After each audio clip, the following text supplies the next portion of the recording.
Hey guys, Noel here, and it is Friday night, and while we got a little bit of free time on our hands, I thought it would be fun to do a live stream for the Noel ComiX YouTube channel.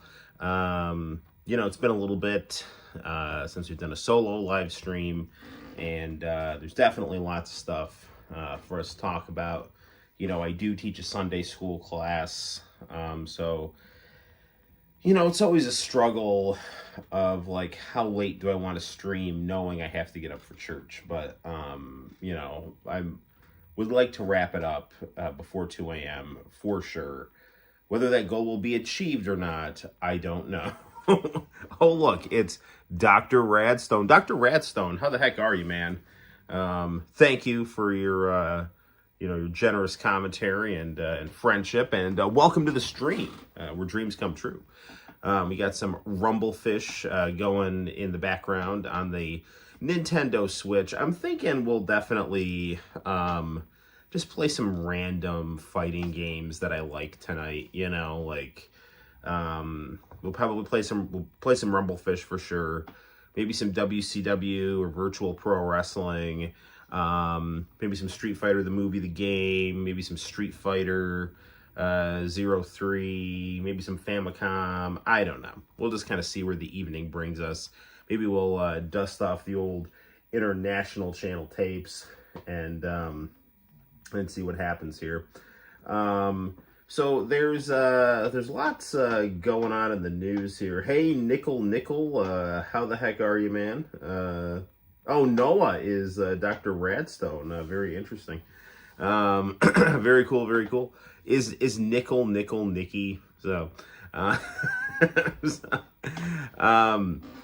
lots of shush. Why don't you go? I'm sure this will keep you awake as opposed to the Dave Matthews Band music that will lull you to sleep. So yeah. I said it before and I'll say it again. There were two girls that I liked. International Channel, how you doing, man? Just saw a crazy Warriors-Laker game where the shot clock was malfunctioning. Were you live or were you watching it on TV? I watched some Collision and then I watched an episode of Cheers and I don't know. By the time I brought the kids upstairs, we're here right now. So that's awesome, dude. I can't remember who I was talking to, but, ever since Jordan retired, I've totally fell off and my NBA stuff. Anywho,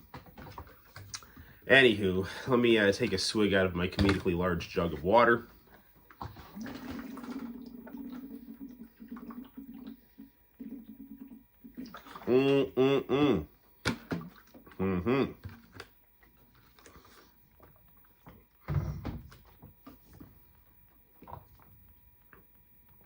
International Channel. You are a West Coast person.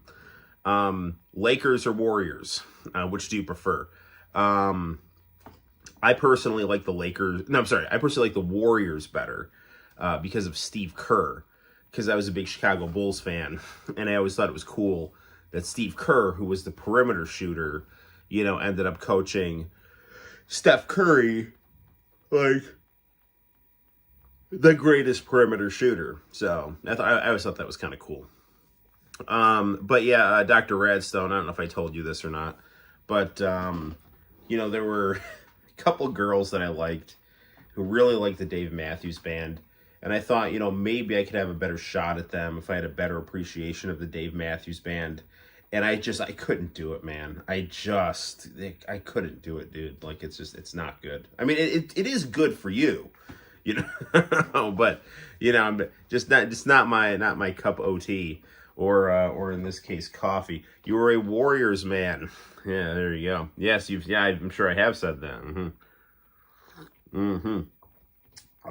I see Dr. Radstone, friend of the channel. He's actually a very intelligent student of mine with questionable taste in music, but he has seen Blues Traveler perform live. And the fat lead singer tried to stage dive and killed an old woman. That is, it's very true. Crash doesn't win girls' hearts. When his shrill nasal voice doesn't do something for him. So anywho, so Radstone's not no. I have no idea. Anywho, there's some nerd stuff going on here in YouTube land, and I'm not on Twitter or on X.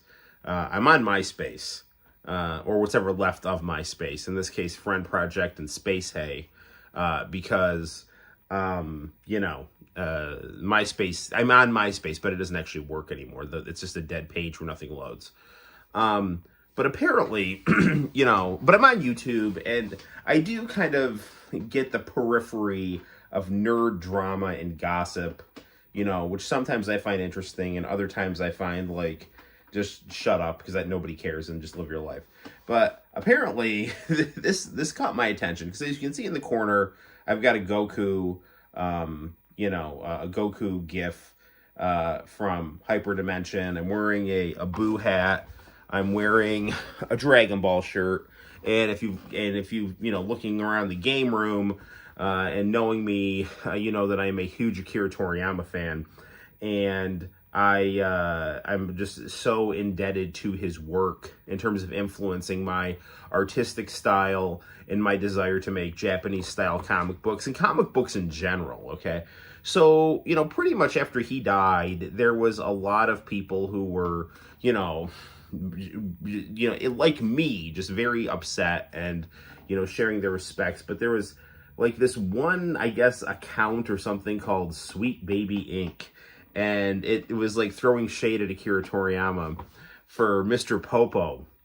Now, Mr. Popo, he looks like a mythological genie in Asian mythology.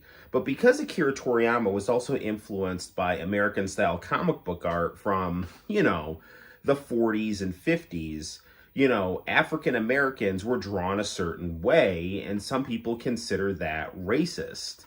Now, Akira Toriyama is a Japanese guy growing up in the coming of age in the 70s and 80s. Like, there's no cultural context for the identity politics bullshit in Japan, especially in like the 1980s, okay? Like, there is a romanticization of Western culture in Asia, and various aesthetics of that carry over. Racism is bad. There's no question about that.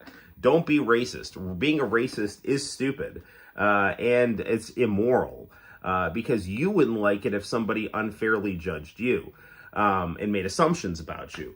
However, if in Japanese media there's stuff that happens to look a certain way that is not considered like of a racial context in their situation, and somebody in the United States has a different reading of that, that's just instances of different reading of things. I mean, there's, in all of Akira Toriyama's manga, no matter how a character looks, there's nothing, negative in terms of racial commentary, But this person decided to be like, oh, well, he made the worst and best black characters. And I'm like, I don't know what the hell you're talking about, dude. So all of a sudden, like, Sweet Baby Inc. ended up on my radar. And then, hey, Nicole, how you doing? And then it was like, all of a sudden, like, I kept seeing these other nerd YouTubers talking about Sweet Baby Inc. And I'm like, what the hell is this thing? Like, what, because, like, I'm not on X or Twitter, and I never will be because it's bullshit. And I don't care what the elite think about anything. Except for the Young Bucks and Okada, because they're cool. And they are the elite. But like, apparently, like, Sweet Baby Inc. is a progressive consulting PR firm based in Canada that I guess advises major video game companies on how to make their video games have the right kind of identity politics in them, so that they're, you know, doing what a certain segment of the political sphere would like them to do. And that's what it is. So apparently someone like got a list of all the games that Sweet Baby Inc. had consulted on or worked on or whatever, and everyone saw this list is like, wow, that explains why these games are so bad, you know? And so now there's like all the kind of like left liberal, you know, people, of which to a certain extent I have some sympathy, at least from a socioeconomic level, in terms of political theory.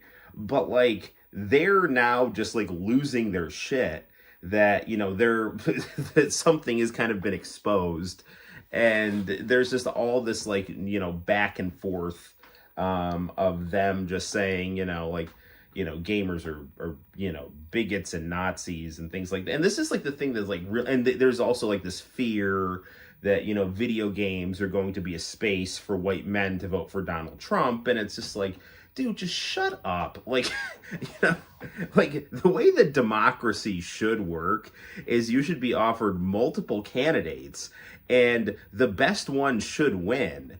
So if one candidate is getting more votes than another candidate, it may be because people are not satisfied with a certain candidate, or another candidate or political party is making a poor argument. Oh, it's Georgie, the big thumper. So yeah, you know, so I'm getting really tired of like people trying to like socially engineer political outcomes through public relations firms and things like that. And video games used to be a space for, you know, dudes to just go escape into, but now that's not okay, because, you know, white male capitalist patriarchy is the devil, and by any means necessary, it must be destroyed. Oh, I forgot to throw Christian in there. So like, you know, it's like, yeah, like all of like video games are like these like bigger budget video games, you know, you're getting things like less pretty girls and just, you know, a lot of, you know, like male characters getting killed off and things like that. And like people don't like, I don't play AAA games, and I'm not the only AAA games I play are like the ones that come out of Japan that are thankfully not, you know, dealing with this stuff. Although it's kind of happening. Like I've seen it in Street Fighter 6, you know, like they're kind of making the girls a little less, you know, pleasing to the eye, or things like that.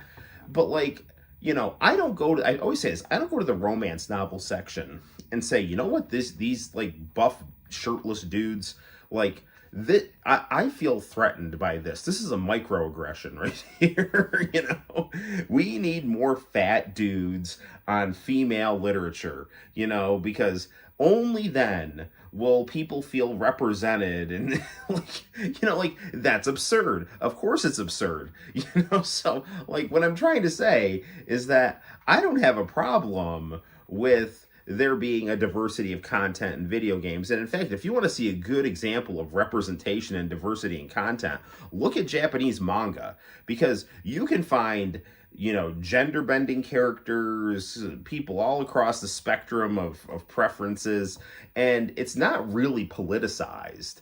You know, girl manga tends to have certain types of characters, boy manga tends to have certain types of characters. But you pretty much whatever you want to find in manga, you can find, and it's not, there's not really any kind of tension there, at least in terms of my reading of it. But, you know, the stuff that's coming out in the West is inherently divisive.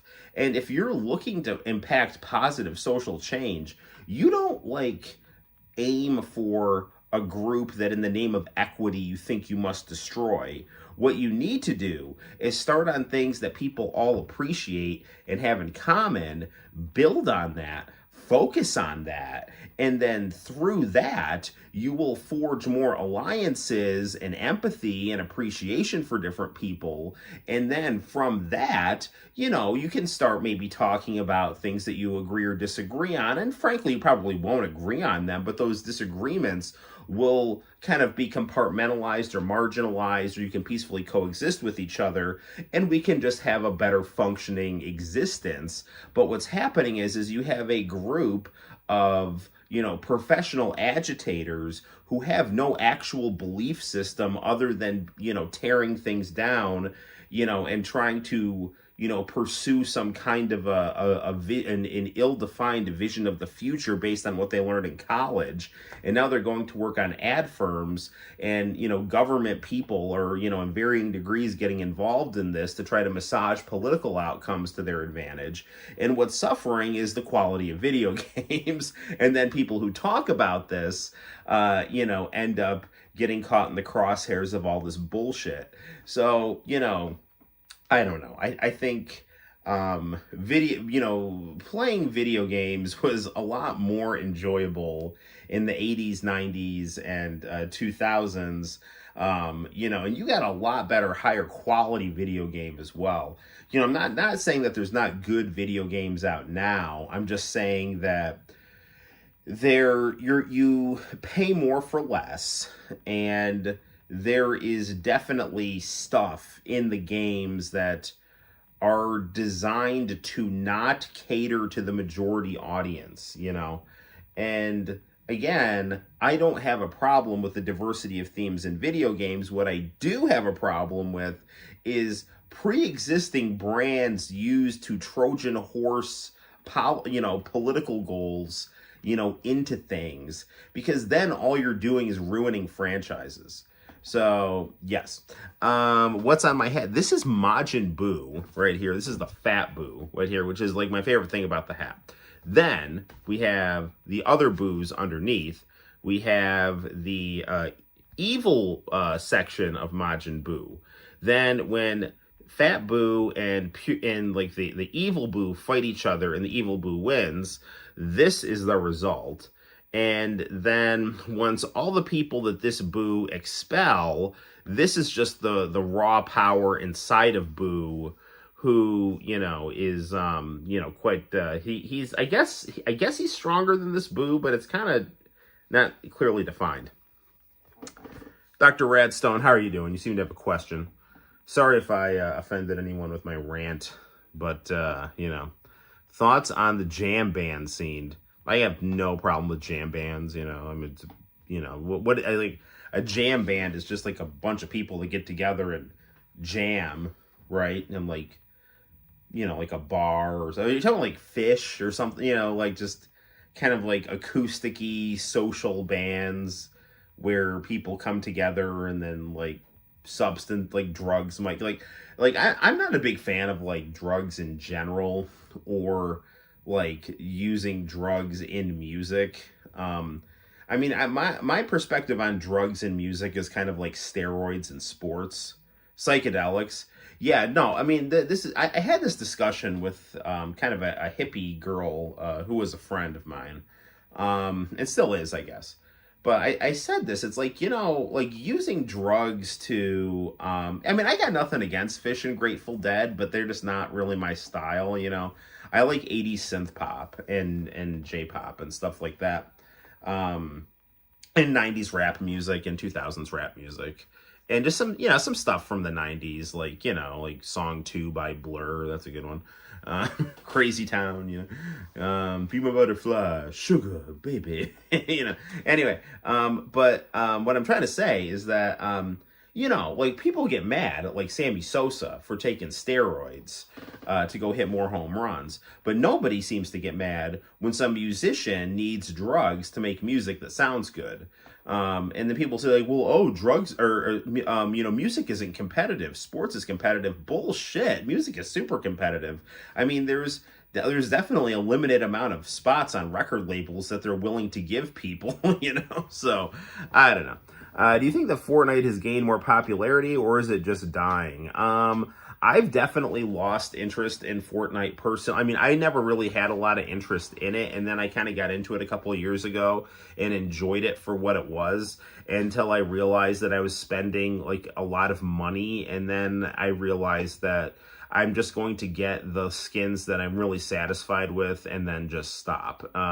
John, how the hell are you? Fish is sober? Well, that's good. That's good for them. And hopefully they can still produce quality music. You know, people think I'm on drugs, but I'm actually sober. Like, I mean, I'm serious. I mean, people just assume that I'm drunk or, you know, whatever. But, you know, actually, if I were to do that, I would probably become quite serious and be like a news anchor. You know? So that's good. But no, man, I mean, everyone's got different taste in music, you know, so I'm definitely supportive of people with different, you know, musical tastes and interests. And, you know, because different types of music energize different types of people. I don't know if I said hello to John, but hello, John. How the heck are you doing, my friend? But then the more lemon you are, the more you hear. I don't know. 90s Fish is so good. You know, I think my sister-in-law is someone who goes to Fish concerts, you know, so, I could see her wearing a hemp necklace, you know, so, like, I'm not, like, listen, man, I'm not judging, put it this way, I don't actually care if bands do drugs. Like, I'm not boycotting a band that does drugs, and I'd, like, never listen to any music at all. And quite frankly, I mean, there are some drug laws that are designed to not be particularly helpful in terms of, you know, getting people to live healthy lifestyles. I'm just saying, like, I'm not into the scene of, you know, like, going to a concert to do drugs and, you know, that making me appreciate the music more. To me, I just appreciate interesting music, and if that music is a result of someone doing drugs or not, I don't really care. I would think it would be more healthy for the people making the music if they were not, but you know, it is what it is.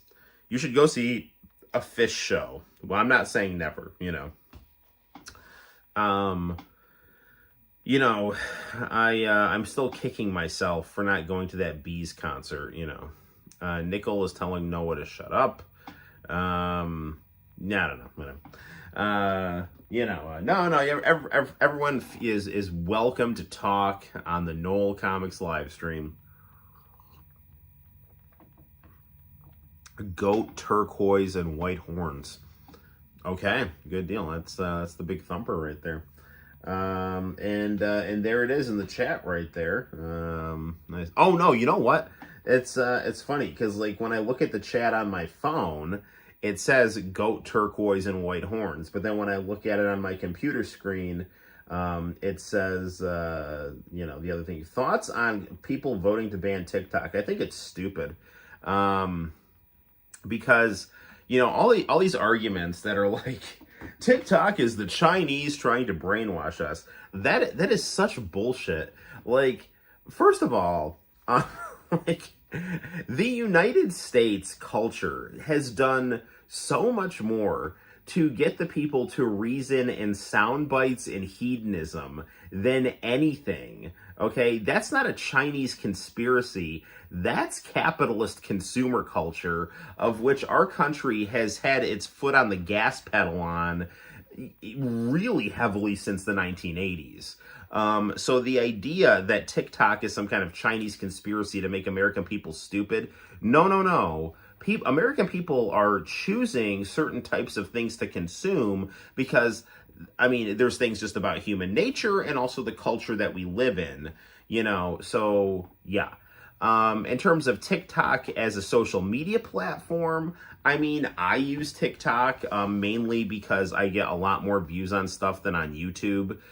So my audience reach, I feel, is bigger. You know, I feel like TikTok, you might come across more things, which can be interesting. But I also don't like I guess, limited capacity of the videos. You know, I know now you can load up to 10-minute videos.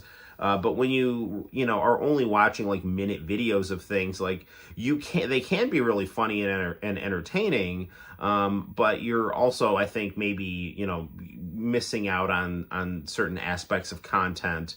You know, if you're only watching things that are like a minute or two, you know, it shortens your attention span. And everyone's always like, well, the Chinese TikTok, I mean, they're teaching kids to be scientists. It's like, yeah, that's the difference between Chinese and American culture, okay? In China, Confucianism is their Christianity. In America, Christianity has been replaced with hedonistic consumerism, okay? So in China, they have these like Confucian work ethics where, you know, they have to get good grades to honor their family because their centuries old, you know, stabilizing ideology is like to be an elite scholar is a position of high honor. In our situation, we don't have that. And I'm not saying that that's good or bad. I'm just saying it's different. I mean, we had a society that was built on Judeo-Christian ethics, which have some universal quality. But, you know, as time has passed, it's become more secular and more market driven. And as manufacturing has left the country, you know, now what drives our country is consumption. Consumption is based on impulse and pleasure. And so our TikTok looks like that.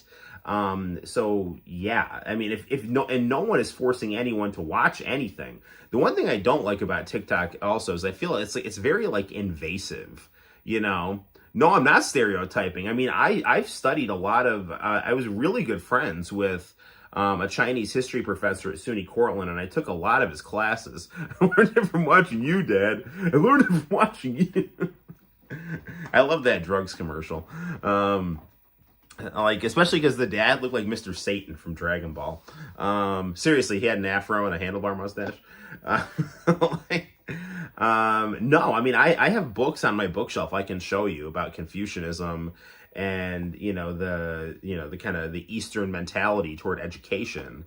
It's just different. Like in the United States, I mean, we're very, there's a lot of good things about the United States because we had a situation where religion was used as a form of political protest. With people like the Pilgrims, like we, I think, are a much more idealistic society, which gives us a lot more range and courage and, you know, innovation, coupled with the space with which we live that gives us room to spread out and do things. So there's, I mean, a lot of good, unique qualities about the United States, but I'm just saying, like, as time has passed, you know, for various reasons, we've become a more secular society based on consumer culture. Manufacturing capitalist cultures carry with them certain types of values, right?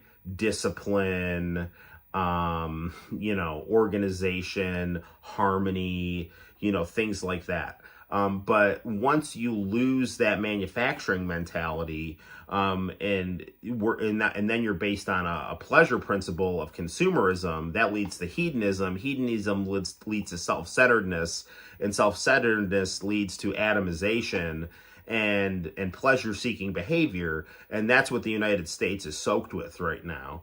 So, like, you know, that's what's going on. And if people are mad at TikTok for that, it's not TikTok's fault. It's the fault. TikTok is mirroring our culture, and people are demanding and gravitating towards certain types of things on TikTok. TikTok is fine, but I mean, what I don't like about it is I feel like sometimes I'm bombarded with too much imagery, and sometimes it's imagery that I don't want. And it's not the same situation of being able to sit down and relax and watch something. Like if I want to sit down, turn on Pluto TV, watch an episode of Cheers, turn on YouTube, watch an episode of One Life to Live, turn on, you know, whatever, watch an episode of JoJo's Bizarre Adventure or Dragon Ball, you know, the algorithm supplies it to you. Yeah, I mean, that is true. You're going to hop off the stream, Mr. Pass. See you next time. I'm sorry I didn't get to any gaming yet. This opening chit-chat has gone on for a half an hour. But see the rest of the stream and for more gaming. Yeah, so the thing is like what you end up spending time on is what ends up affecting the algorithm. So let's see, you see some girl dancing around and you're like, wow, that's nice. And then you put a like on it. Now, literally, all of a sudden, everything that you see is that. And it's like, wow, this is like, it's a little much here. Or I had this one just insufferable douche. Like some dude, like just some blue-haired asshole, like just going on about like, I mean, not to be like hostile toward, different viewpoints, but like he was just doing all this like apologia for abortion. And I was like, dude, I do not, first of all, I don't agree with a lot of what you're saying. And second of all, I don't want to see you. Like, I mean, like, I'm not getting anything out of you being on my feed, but because I spent time looking at this dude for like a few seconds, now that's infected my algorithm. So, there's other issues with like AI and things like that. A lot of people can bypass TikTok censorship also. Well, I mean, if you're looking for things in terms of like keeping kids safe, in terms of like what they can consume, there are things that you can do. But the fact of the matter is like, you have to fix things at a cultural level. And I feel like it is an obsessive thing. You see something cool one time. You wish China would let people decide on religion. Yeah, no, for sure. I definitely think that China would benefit.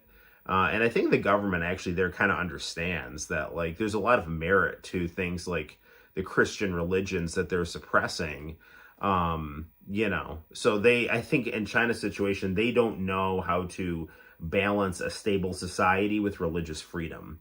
And in the Asian context, a lot of the time Christianity has been attached to American or Western imperialism, which has also done Christianity a disservice. Hello, Sir Pasiara. Hello, Steady Arrow. How are you doing? Christianity, in my opinion, is about the teachings of Christ, which are not about imperialism. It's about loving God with all your heart and treating other people the way that you'd want to be treated.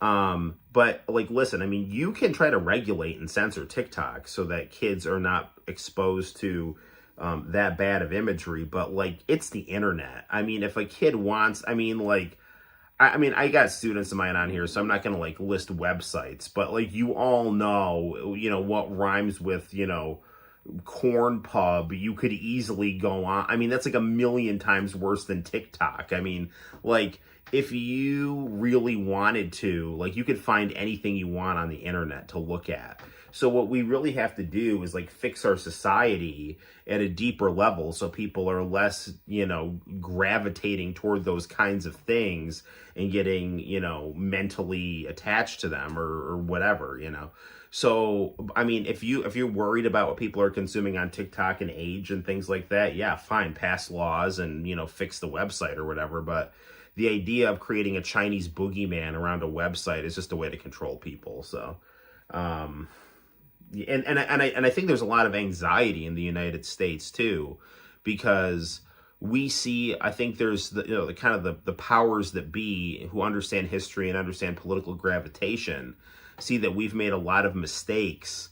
And now we're kind of on a decline geopolitically, and other countries are ascending geopolitically because they haven't, made the same mistakes that we have recently, like go to war with countries for like 20 years and have 1 million military bases that, we put all over the world to maintain turf, like to get some kind of gang war, and so now other countries have like different opportunities to try to, as we overextend, they're in situations where they end up coming off stronger. Can you find anything on the internet except for the Game Boy? You can find anything on the internet except for that Game Boy song. That is true and tragic. It's ridiculous. I talked to Sakura Stardust a little bit, so I know that she's going to. Humans love pleasure, whether that substance is TikTok or corn pub, it doesn't matter. It is true. I mean, there's not, and I don't think there's anything necessarily wrong with pleasure. But you can't get yourself in a situation where pleasure becomes your center of being. If your pleasure is making it hard for you to live and function and live an ethical existence, then that's gotta be addressed, pleasure should be like food and water, health, consumed in a healthy way, but I don't think like hedonism, like the idea that pleasure as a belief system, I don't think is particularly healthy. Even though we all, participate in that in varying degrees. I mean, I don't believe in asceticism. It's how it controls you. Yeah. No, you don't want it to control you, for sure. I mean, I don't believe in a situation where you kind of torture yourself with self-sacrifice, because that can be harmful too. So, I mean, it's kind of cliche, but you want to have a healthy balance of things. So, right on. I don't know how I got on all this, but it was quite the rant, I guess. I am kind of annoyed at the whole video, the whole they're all calling it like Gamergate 2. I didn't pay attention to Gamergate 1, but long story short, this is the real problem with the internet. Corn pub, yes. Pub that serves corn and much more. Here's the deal. On the internet, people end up acting like assholes because there's no human interaction, right? I know who most of you are in the chat, and I try not to be a bad person. So it's even if I didn't know who you were, I would try not to be a jerk to you. You're on my live stream and things like that. But especially because I know most of you in the chat, I'm not going to say anything insulting to you. But, and I fell into this trap, which is why Eric Bischoff got mad at me. If someone's not in front of you, you can just shoot your mouth off and whatever. And the situation is, if you don't have a good level of maturity, that can spin out of control, and you get into situations where people are intentionally and unintentionally harassing each other and mentally burning out on drama, and they're using drama to fill voids in their lives, and becoming obsessed with things. And and that's also attracting people with mental problems to all this stuff, so yes, I know you, John, you're good people. So all right, why don't we play some Rumblefish? This has been a 40-minute intro to the live stream, which is normally we don't spend this much time complaining about things. I don't know, I've just got probably too much coffee, so cheers.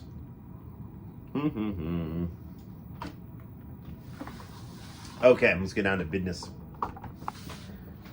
Incidentally, we recently reviewed WCW. No, we reviewed Virtual Pro Wrestling on the channel, the original Japanese version of WCW versus the World, one of my favorite video games. So that's good stuff. Watch that review and enjoy.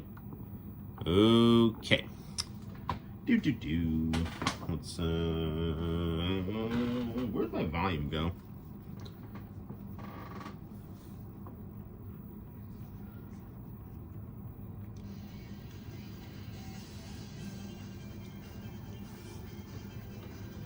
Okay. Well,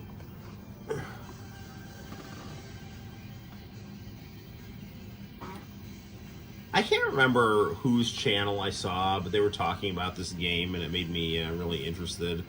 So this was a early 2000s Dimps fighting game that combined cell shading animation with 2D gameplay.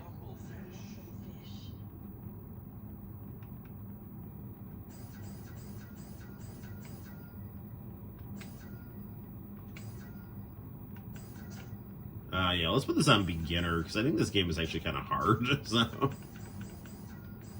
one round, language English. Here we go.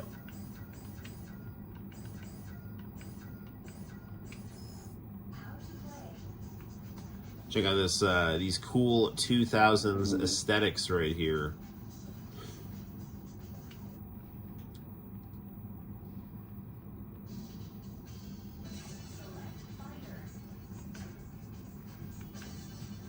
I like the music here. That is some nice jiggle physics right there. It's almost hypnotic. This guy with his 2000s glasses. Alright, this could be me in the future if I had more hair. Now, let's go with the pretty girl here. Let's engage the male gaze. Do.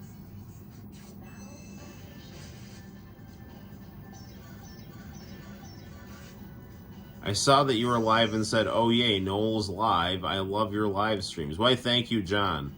Jason Shimmerhorn is on. That name sounds familiar. 10 out of 10, love the music. Thanks, man. Oh, geez, I didn't realize the game was starting here. Me and my chat. Jason Shimmerhorn, I know that name. Did I ever use this? Did I ever use a student? Shimmerhorn? Or... Either way, thank you for coming on the stream, and good times. And thank you for your liking of my musical tastes. You know, I'm actually going to upload a J-pop song and some artwork pretty soon on the channel. So stay tuned for that if you like it. And the music in this game is also awesome, if that's what you were talking about.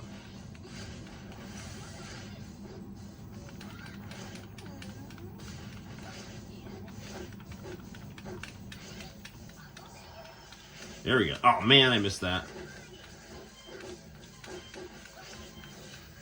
Short, blonde, and play... Oh, yes, Jason. How the hell are you, my friend?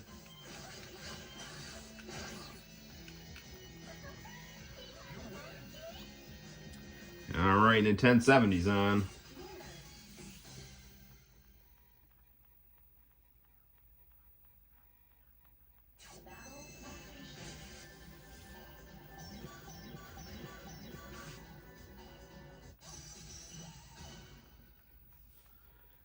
I really like the artwork here, too. Nicole Austin, I'm going to get a new game for the Nintendo Switch. Nice. Oh, you're getting Super Mario Wonder. That's a good game. I'm doing well, you know. My mom always has me worried about my blood pressure. I don't know. Other than that, I guess I'm fine, you know. I recently got to hang out with some old friends. They came to town, and that was fun. Like, I mean, my buddy Pat lives in town, but my buddy Peter lives up past Syracuse, so we all went to dinner last night with my parents and my wife and kids, and it was a lot of fun. I always have, like, a belated birthday party, usually, that ends up happening. I'm like, my birthday's, like, right before Christmas. But by the time I have my friend's birthday party, we're usually, like, commemorating the death of the Notorious B.I.G., you know?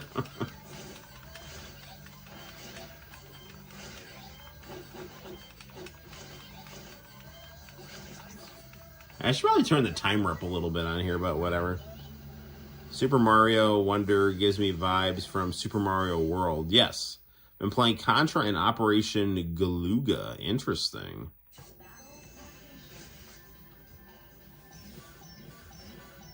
Wharf.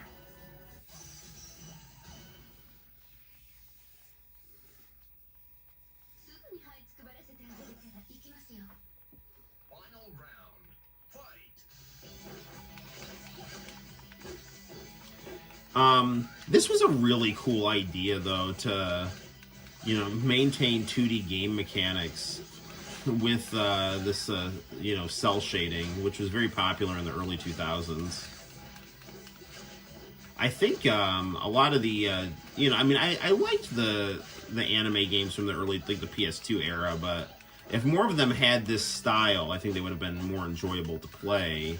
I mean, I'm not opposed to the, like, that kind of open field environment that they had, but I like this better. I don't know, maybe it's just because I require more structure for things.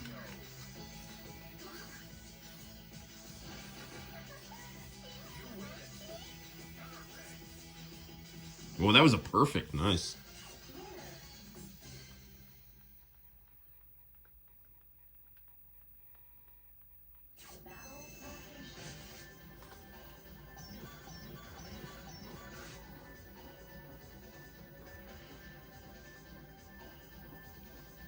I I love the Nintendo Switch. I mean, the Nintendo Switch is really why I don't have a PS5. Because there's so many good games on it. Like, they're so easy to get, you know? Plus, I can move it around, you know, if I want to, you know, like... PS5, I mean, there's, like, the new Final Fantasy that I really want, and Tekken 8. Other than that, like, I don't know, man.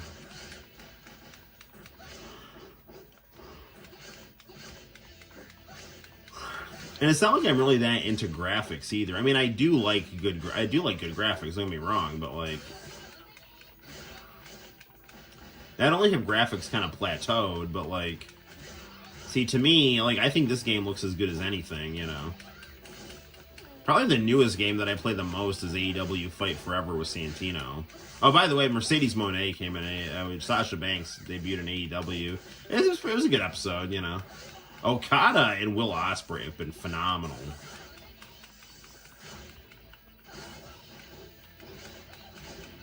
I mean, I've seen Okada wrestle here and there, but, like, really seeing him wrestle in AEW has really given me an appreciation of just how good he really is. Which is very... Still waiting for a Tekken game to come to the Switch. But it wasn't one on the DS? Like, why don't they just port the DS one and, like, make it better?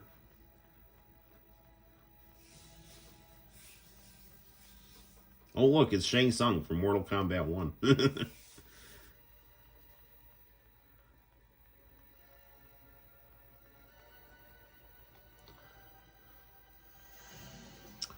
But once my taxes come, I'm seriously considering getting a PS5.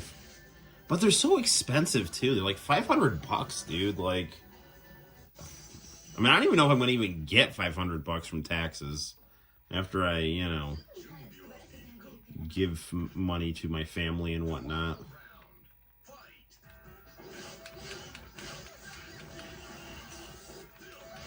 I mean, the other problem too is that, like, you know, because of cell phone gaming in Japan, you know, although the Nintendo Switch is, you know, really helped, but, like, you know, console gaming is, you know, not what it used to be in terms of the Japanese marketplace. So, like, you know, now there's just not, I don't know, I feel like there's not as much put into, you know, console gaming, and so, like, you know, the end result of that, you know, is we have the Switch, which is awesome. Oh, I lost. Which does crazy well in Japan. And then, you know, over here, you know, I mean, like, I'm sure, like, you know, like the PS5 does, you know, fine enough, and Xbox is not doing well over there. But, like, I don't know. It's just there's not a lot of games on these newer consoles, at least not at the frequency I would like, and they're asking for a lot of money for them, you know, that I can't necessarily afford, you know. So unless they want to do a nice price drop, you know, like have the PS, you know, if the PS5 goes down to like $350, yeah, now we're talking. But, like, dude, like $500 for something that has, like, no, like, it's got maybe like 2 or 3 good exclusives, you know, like, and I mean, no offense, like, I mean, those Spider-Man games are cool, but, like, they're not something I get that psyched about, you know what I mean? I like them when I played them, you know, for sure. I mean, I loved Uncharted on the PS4, that came with my PS4, so it's like, if they want to do some kind of, like, cool bundle and, like, really move hardware, but there just doesn't seem to be a real desire to do that kind of stuff anymore, you know? So where does that leave me? Happily playing my Switch and my old video games, you know?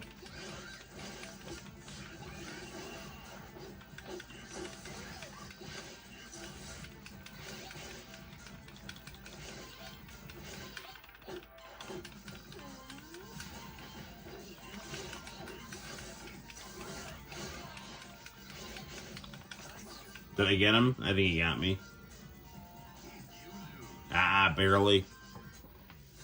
Nicole Austin says the Switch is awesome. Am I on spring break? Not yet. Spring break is later, but we do get time off for Easter. So I believe Good Friday we have I think we have Good Friday off, and then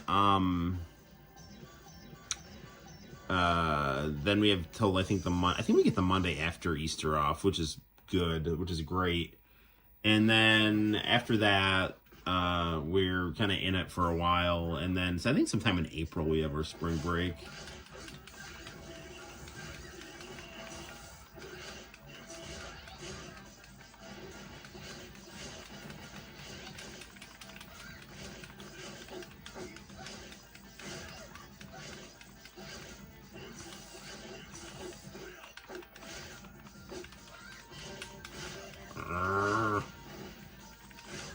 And this guy's being a real pain.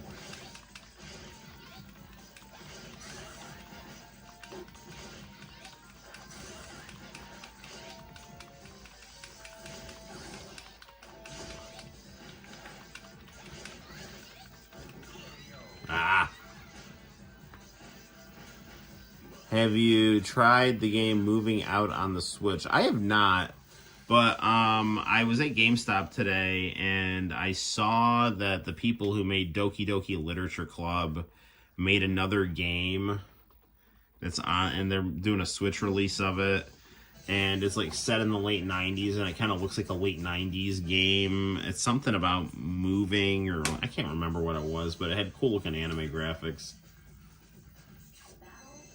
No, it's not Moving Out. It's whatever the new Serenity Forge game is, and I can't think of it. But it looked really good, and I saw they had Doki Doki Literature Club on the Xbox One over there, which I would have bought had they had it, even though I already have Xbox. Even though I already have Doki Doki on the Switch. So I like that game enough. I'd buy it on multiple platforms. But they just had the box.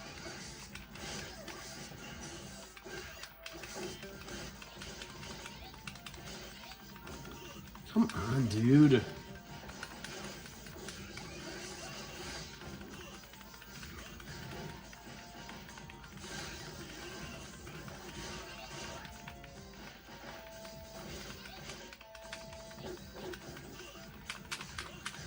Dude, this guy's such a pain. A lot of fun. You would recommend it. Nice.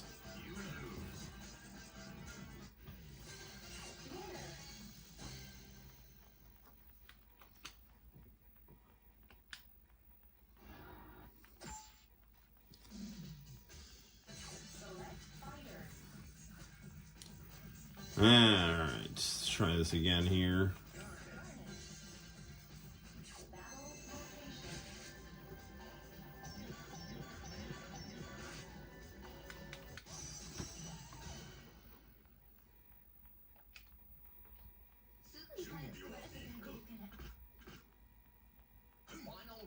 Alright, let's try this again. Orville Redenbacher. This is what became of him.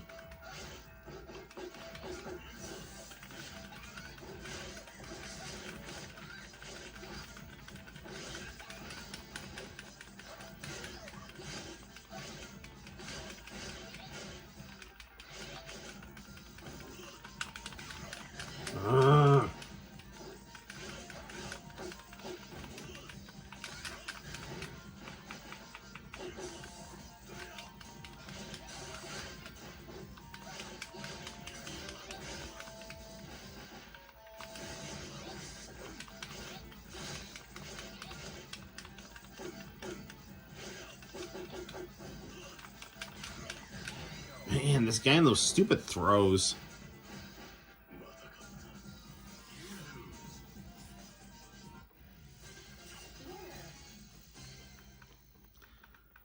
Alright, well, we'll try a few more times, and I'm just gonna see what happens. I would, in theory, like to beat this game.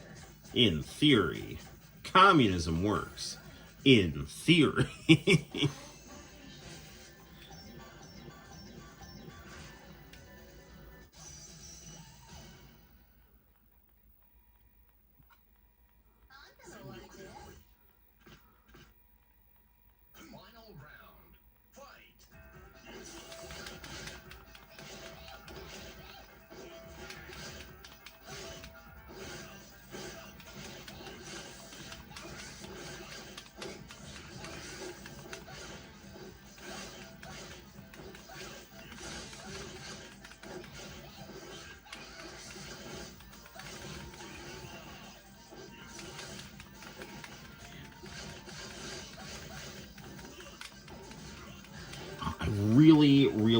that move that this guy does here.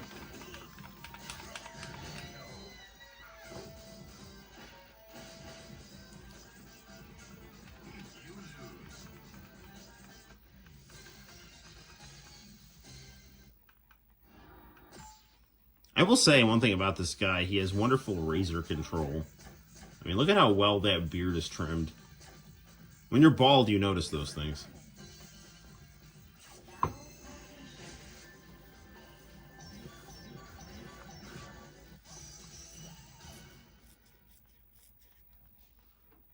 My popcorn means everything to me.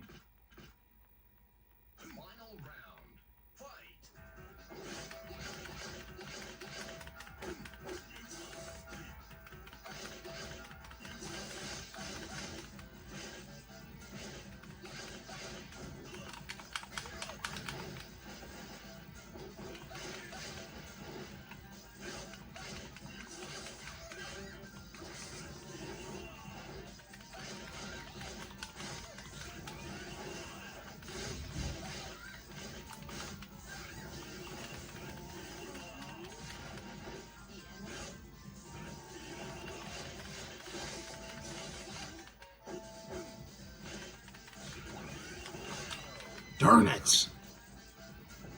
Don't make fun of yourself, no. Oh no, I know I'm bald, and I enjoy it. I might do this guy one more time here. Like, don't want you guys just getting burned out watching me like lose to the same character over and over again. Not that there's anything wrong with that. I wonder if I should change fighters. Nah, I'm gonna stick with this girl here.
Ah! Darn it all! Yes. You call me Brother Noel. That's what Hulk Hogan calls me. What you gonna do when the power of the Hulkster in heaven runs wild on you?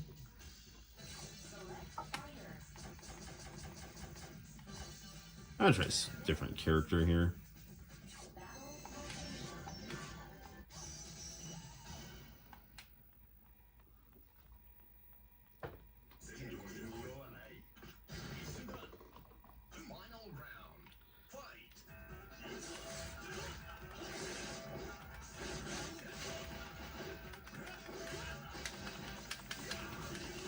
This is going worse. Or is it? I don't know.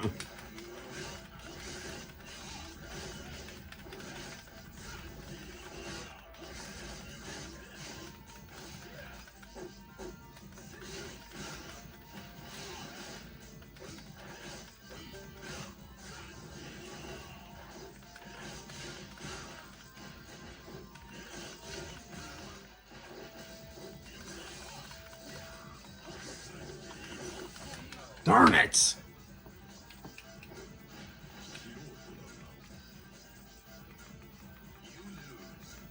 This is really, really annoying. I'm gonna try this guy again here.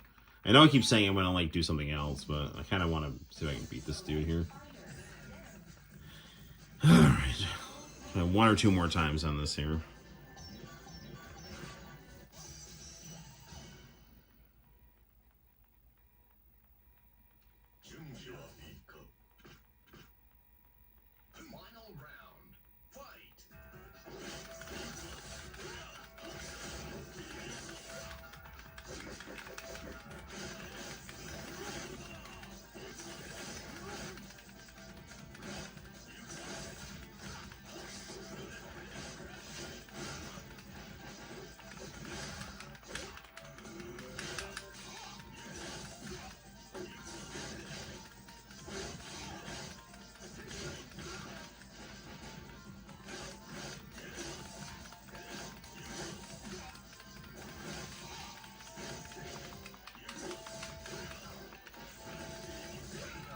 Darn it, darn it, darn it. Alright, last try after this here. This guy is super, super, super, super annoying. Alright.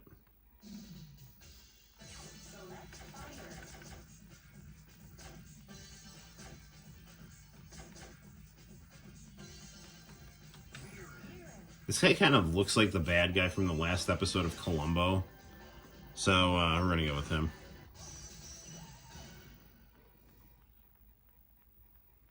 He owns a nightclub, and a gangster is buried underneath it.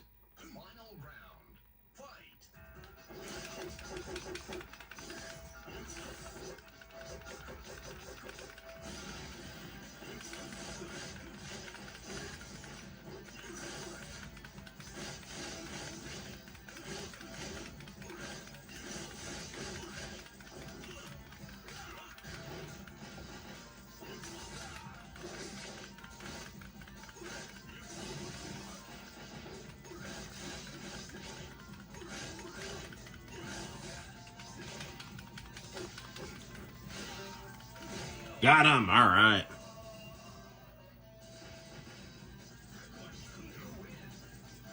Right, way to go, Viren.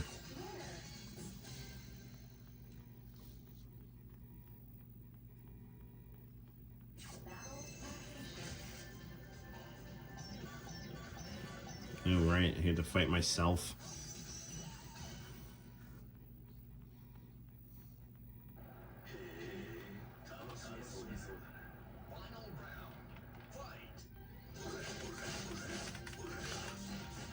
Nice music on this level here.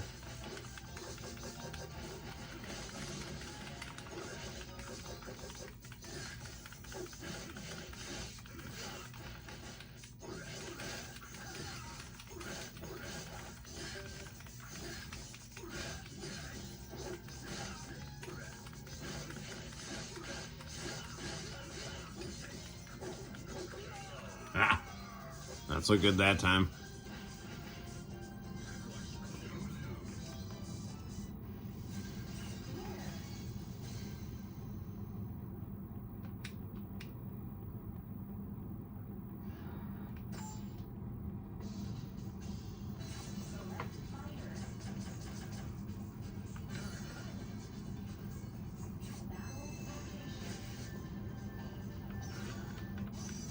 You get two more guys here.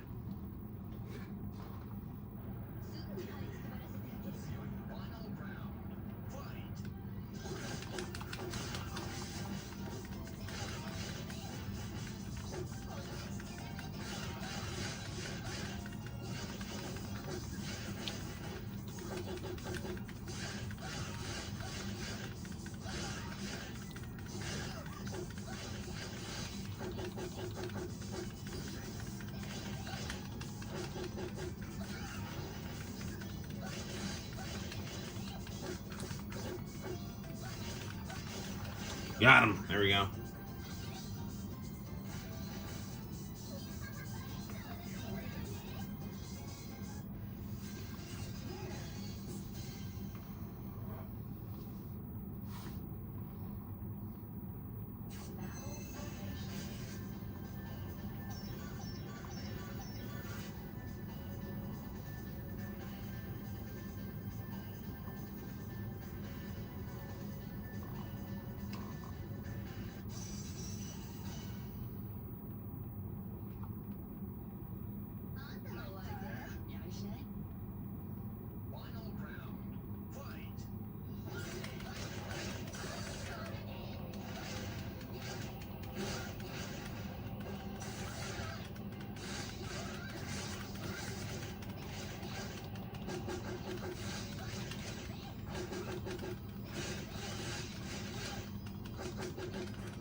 Got him. All right.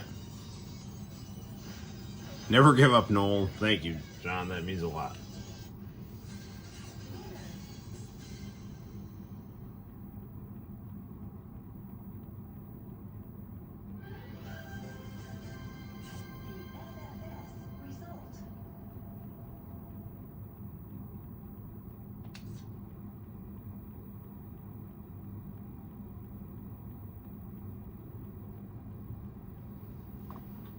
I've earned the right to come in and fight this guy here.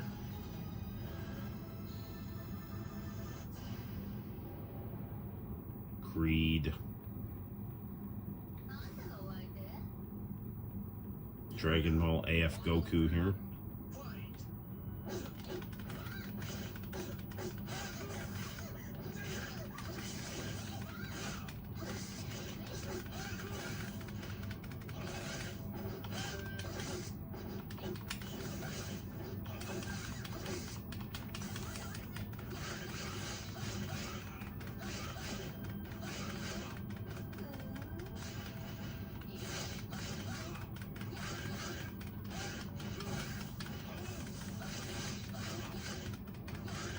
Got him! All right.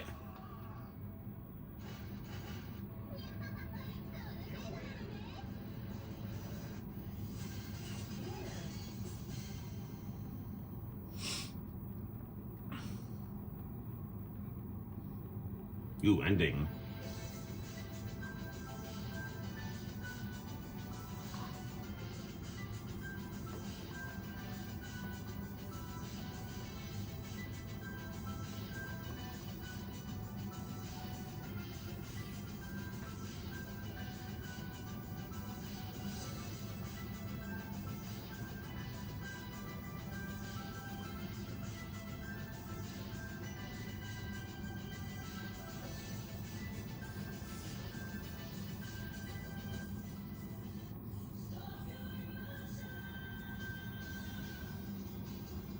Well, I have to say, I am quite pleased with this game. It is difficult, but you can basically figure out what to do. I mean, keeping in mind, I played this on one round on the easiest difficulty, but I still found it pretty challenging and enjoyable and aesthetically beautiful. So, great stuff.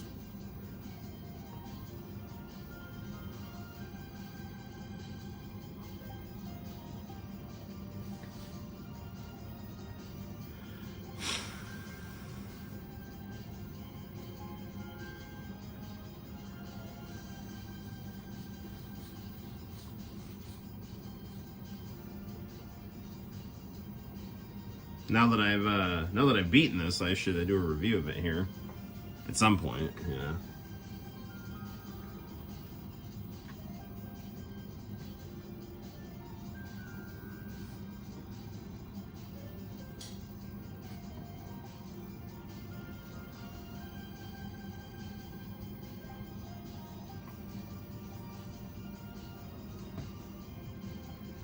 I'm like sitting through some nice credits here.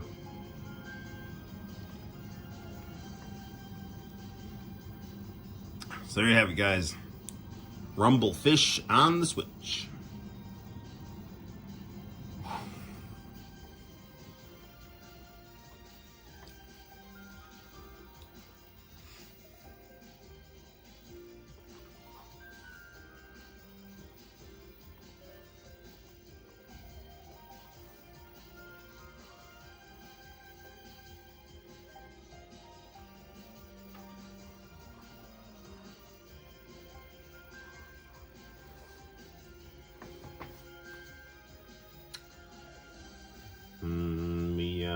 We done credits? I think we're not done here. Nope, not quite. We have to make sure we give FontWorks their just dues.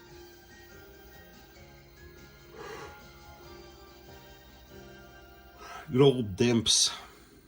Piston Takahashi's company. Game over.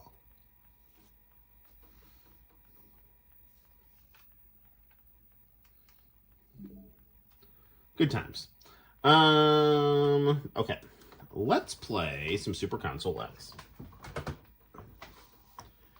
See, I told you I'm bald, and I'm fine with it. All right. Although it is it's a little chilly, so maybe we'll wear the hat. I'm gonna actually take the camera out of the holder here. Because for playing the Super Console X, I'm going to try something a little different here. This right here is the Mario I got today at GameStop. It's really cool. And it handsomely adorns my Commodore 64 1084S monitor here. And it looks like I might need one more book to stick under this here.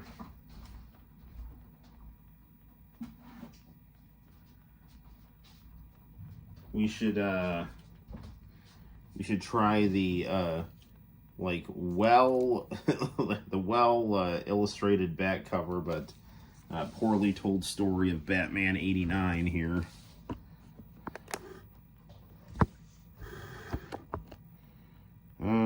Okay. So, do I want to get it a little higher so we can see the Mario? Nah, I mean, if we get it, we can't get it really. I think this is as good as we're going to get here. Okay.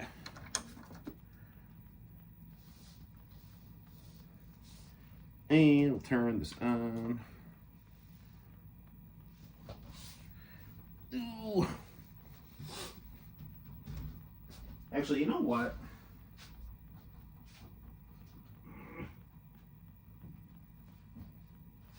I'm going to go just a little bit higher. With these books the International Channel gave me.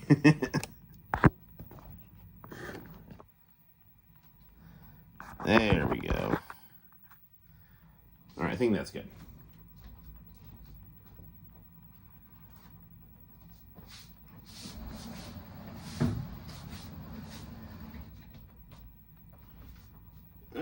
Okay.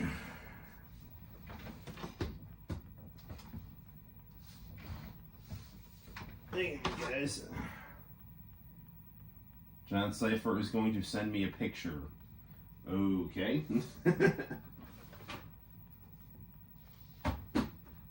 Sounds good. Okay. What's to play? Grab my controller here.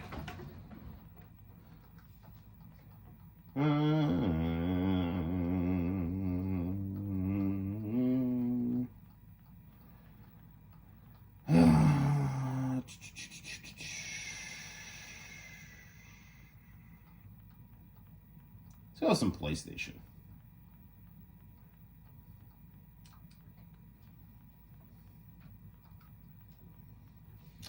Let's do some Marvel vs. Capcom Pro. Actually, yeah.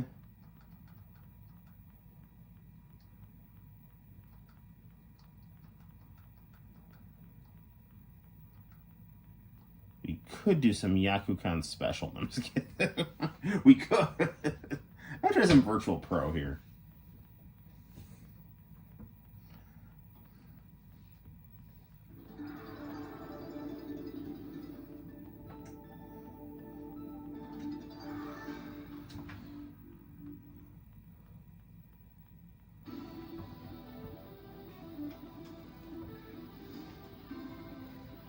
I really do like the intro to this game here.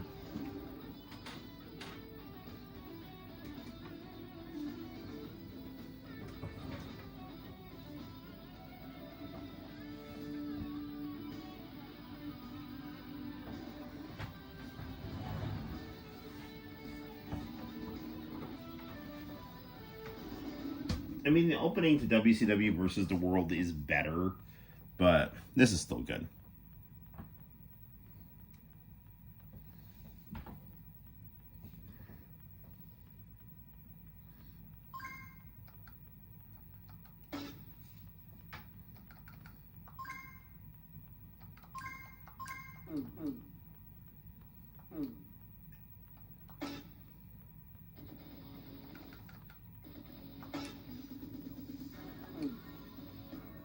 What's this one here?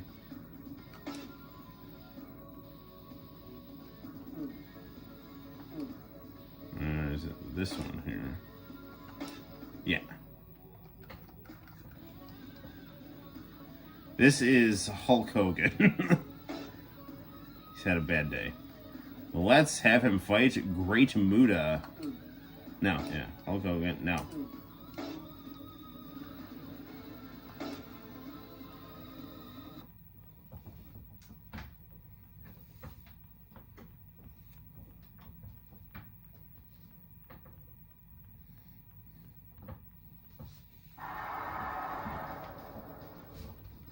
put Sonic here too. Alright, here you go.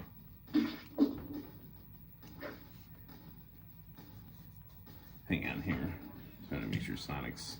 Whoa! Getting on camera here. Alright, here we go.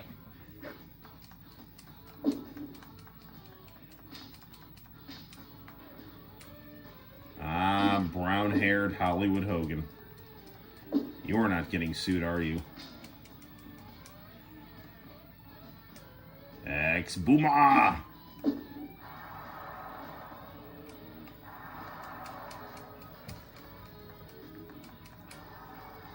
You know what, Sonic? I'm turning you on here.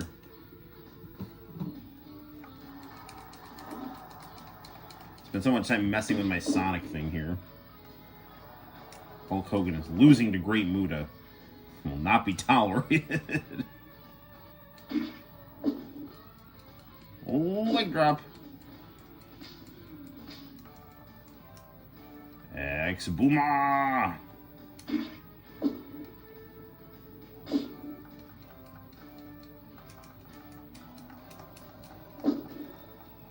Hulk Hogan looks completely different than I'm used to seeing him. Yeah, because they have to make, they didn't have the WCW license yet when they made this version of the game. They did get it for Versus the World, so he looks a lot more like Hulk Hogan in Versus the World. He's got this, I mean, this is the model that they used for Versus the World, but they gave him the right colored hair and it said NWO on his shirt and stuff.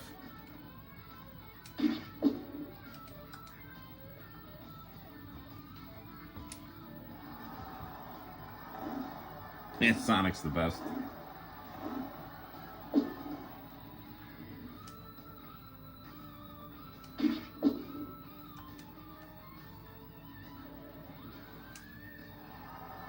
Wee. Leg drop. Missed leg drop.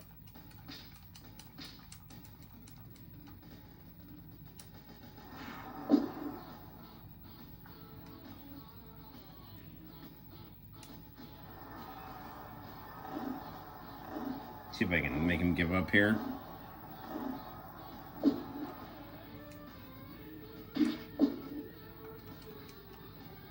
How many X-Bombers can Muta take? Whee!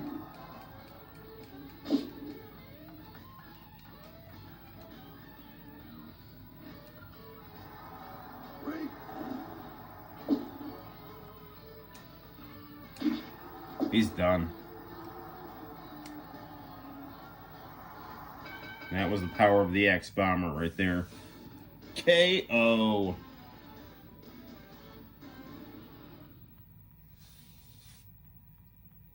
Alright, well that was fun. Alright, let's do something else here.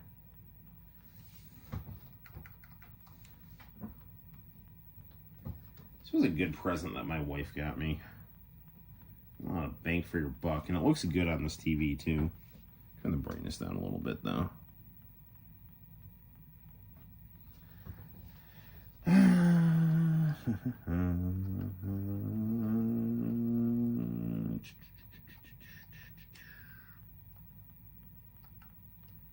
There's some real battle on film.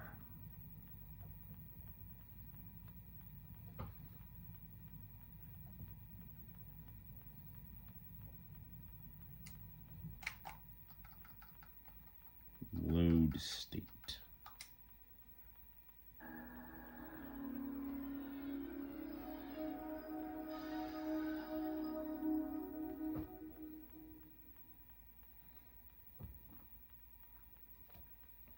You know what sucks?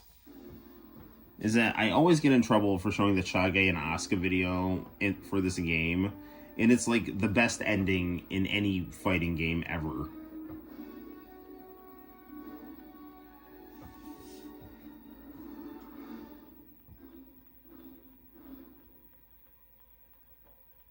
This monitor is such a beast.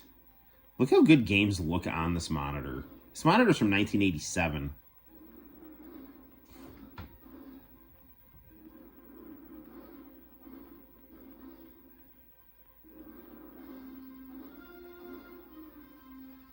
All right, in 1070, thanks for stopping by. I appreciate your friendship and interest in my nonsense.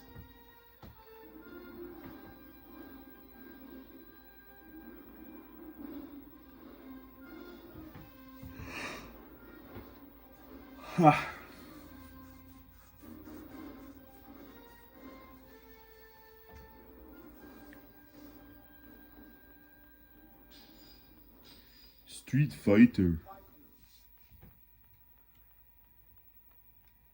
Most underrated game in existence here.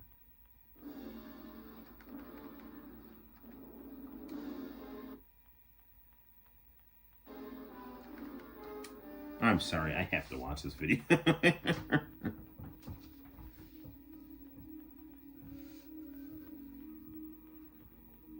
It's just so good. I can't not watch this video. I mean, it gives you chills when you see it too. And the cool, okay, so I'm gonna like avert the camera here because I don't want to get in trouble. But let me tell you guys something here, okay? So like originally I thought that the Sega Saturn version of this game got like the crappier ending, and the PlayStation version had the Van Damme ending. But I found out that the Japanese version of this game had the ending with Jean-Claude Van Damme, and the American versions got an ending where Jean-Claude Van Damme and the movie clips were cut out, which I think was like really weird, but you know, it is what it is. So yeah. So anywho, this video is just, it's so good. I remember the first time I beat this game, I was just like in awe of how awesome this ending was here. And once you beat the game, you know, you get to see this ending as much as you want. So yeah, it's just good stuff. And you know, definitely this is I'm gonna like turn the camera again here. This is definitely like something I watch the crap out of on YouTube, you know. So yeah, it almost makes me want to go to the kitchen and grab a stick of Girl Scout cookies and eat the stick of Thin Mints while I watch the magnificence of Chage and Asuka's There's Something There. So you know, right on. Or we could get really wild and see if we have any leftover pasta from the Green Arch, because you know, that's like literally like the best thing ever. Like the Green Arch is, you go to the Green Arch in Cortland, New York, you should get the angel hair pasta because it's phenomenal. And I have like a small amount of it in my refrigerator. But you know what? There's not a small amount of awesomeness with this music video. There's Something There by Chage and Asuka.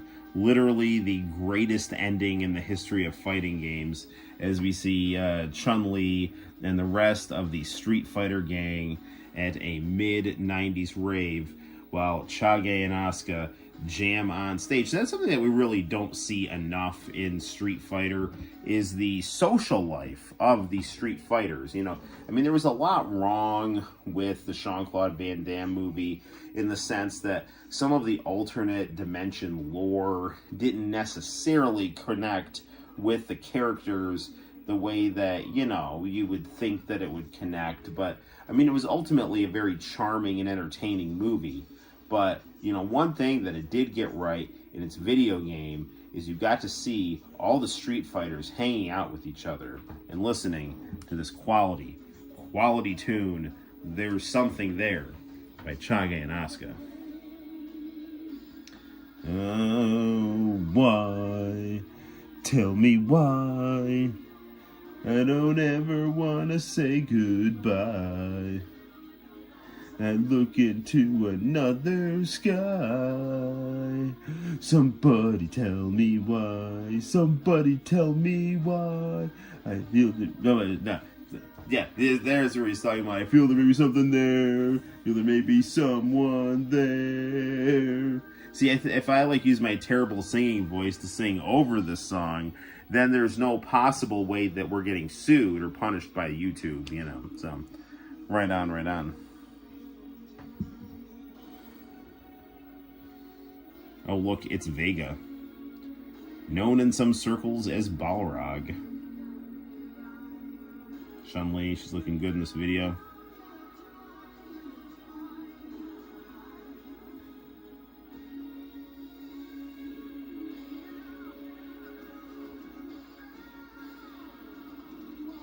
I really need to review the PlayStation version of this game, just because literally any excuse I can have to play this game, you know. You can't call yourself a person from Cortland if you don't get some Green Arch spaghetti. For those of you who are not from Cortland in the chat and you are ever in the neighborhood, please go to the Green Arch. We can hang out, you know. They also make a mean old-fashioned. I don't know what's in an old-fashioned, but it's strong and it's flavorful, so...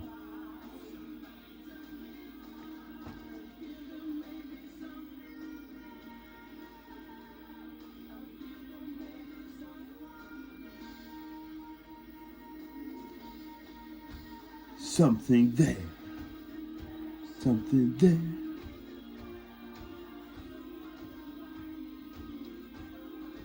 I heard when they played this in Japan, they opened the movie with it, like the actual movie.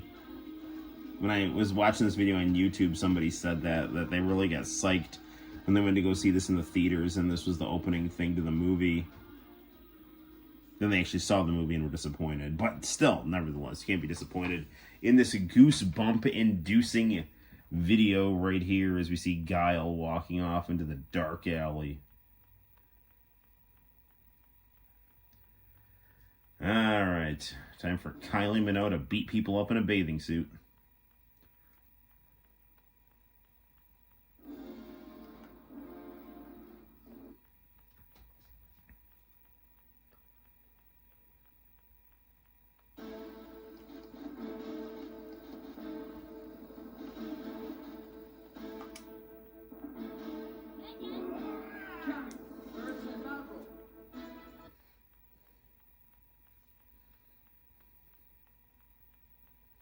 It's 1 o'clock. Just lower this a little bit here.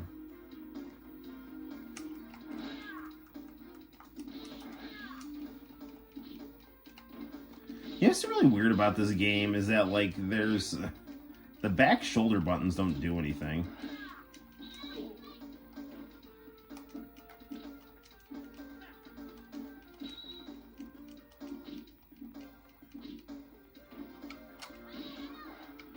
Spiral arrow. You win.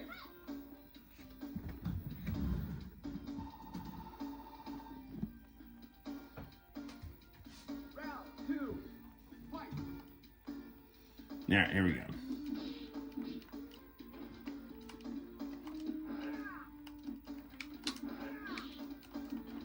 Balrog, who is, you know, the actual Street Fighter lore.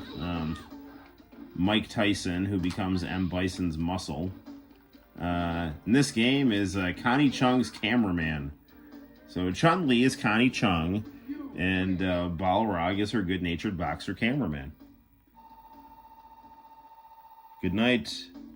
Good night, Sister Nicole.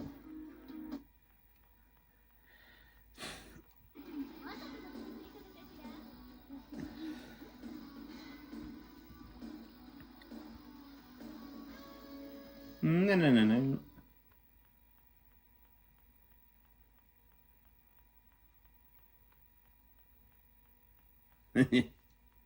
Now you're gonna hankering for some Green Arch spaghetti, don't we all? Oh, goody. Cammy divided against herself cannot stand. Literally, one of them is going to get kicked in the head. Preferably by me. Playing as one of the Cammies.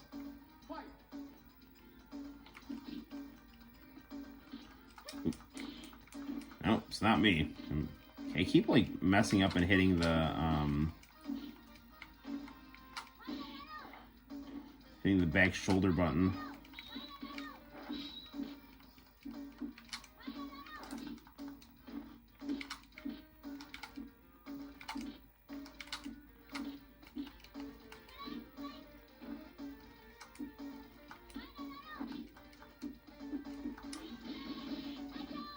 Oh man, I thought that was gonna get her. Got her. You win.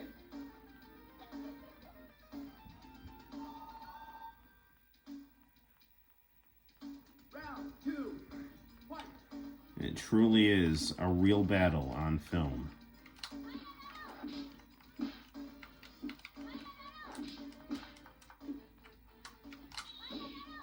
I remember renting this at Video Circus back in 1997 at a friend's house. It's good stuff.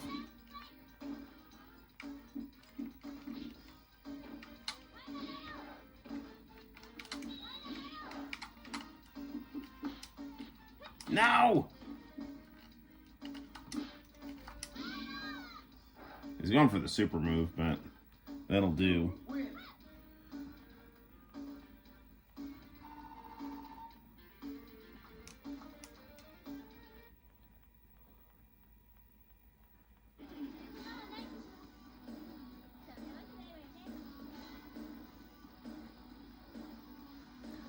Yeah, I always compare this game, the Japanese version, to like the X-Men cartoon dub in Japan, where they, take a Western property that's cool and make it even better by adding Japanese voice actors. Next fight. County versus Chun-Li.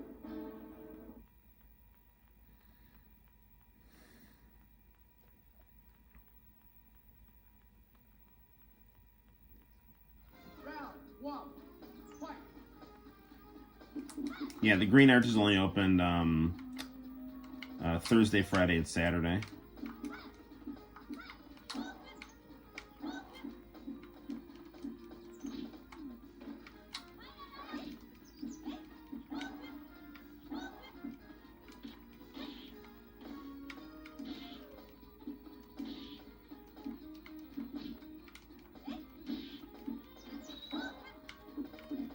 Chun-Li, the day you met me was the most important day of your life.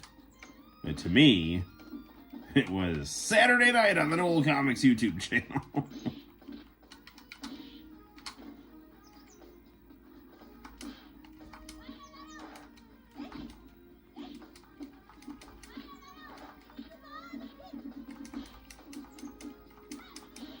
Why can I not finish her off with my super move?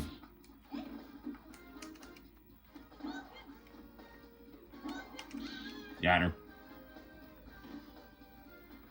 You win.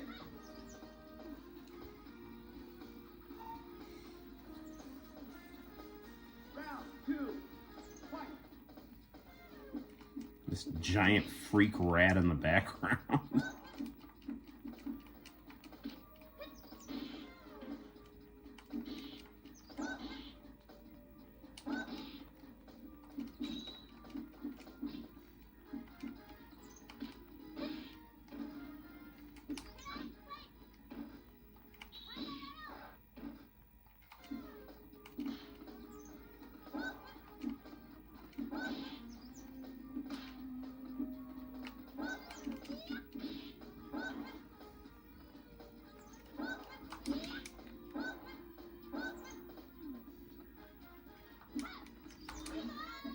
Ah! Got her. Very close call, though. You win.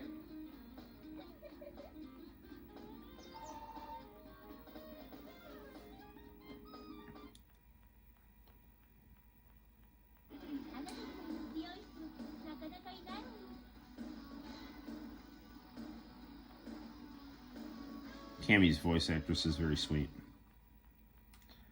Is much as I hate doing this, the clock, it is a ticking. So why don't we play something else?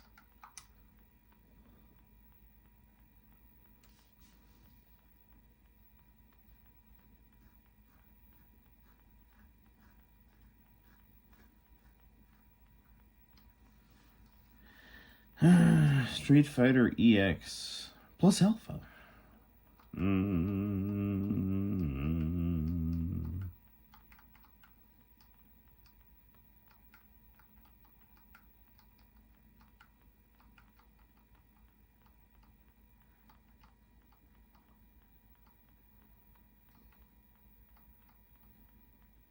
We just played Street Fighter the movie the game. Let's play Double Dragon the movie the game.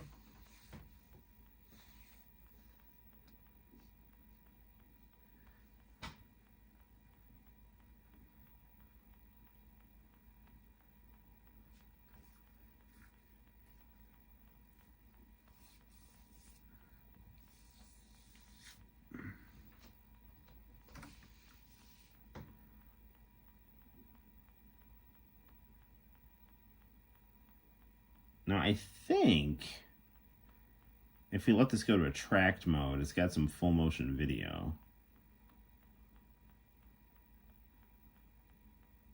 At least I know it did in the Japanese version.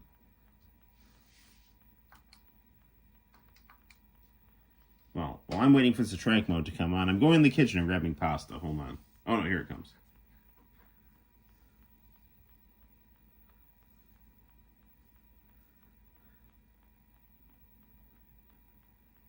I guess not.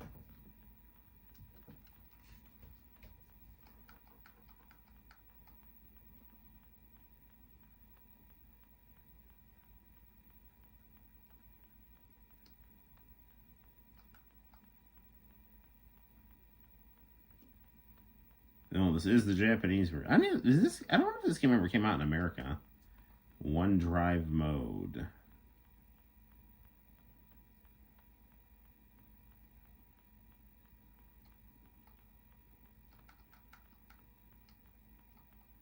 So I have this game on the PlayStation 3. And I wonder... Rebecca versus Anon.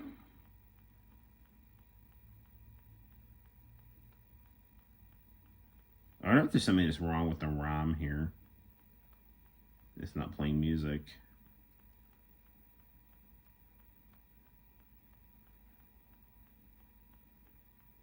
Yeah, I have a feeling this should...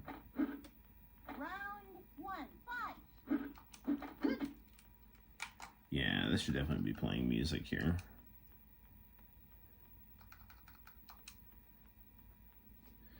Well, apparently Double Dragon, the movie, the game, doesn't work on this thing. But that's fine. I've got it on the PS3.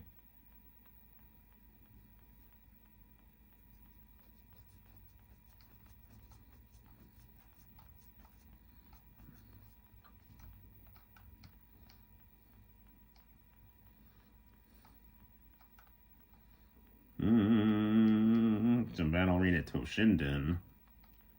What the hell?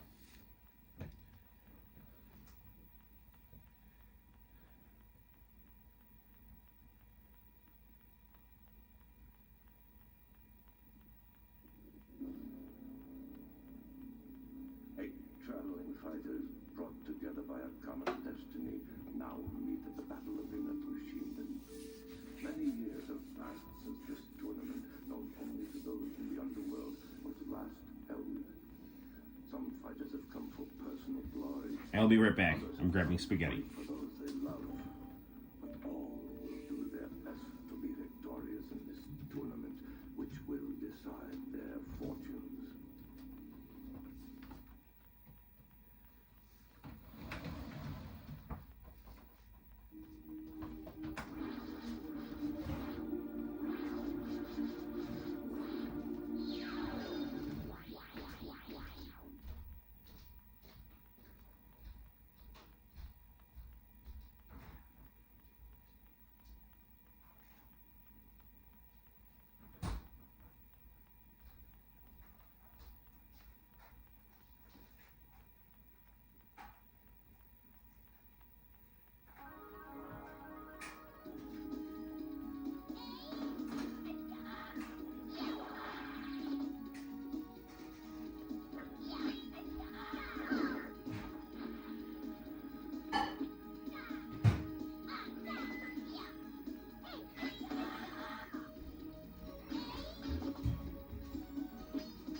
Okay, I'm back.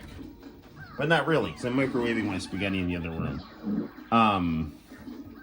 You probably shouldn't stream too much longer, because I just remembered I have a a kitchen full of dishes I have to watch.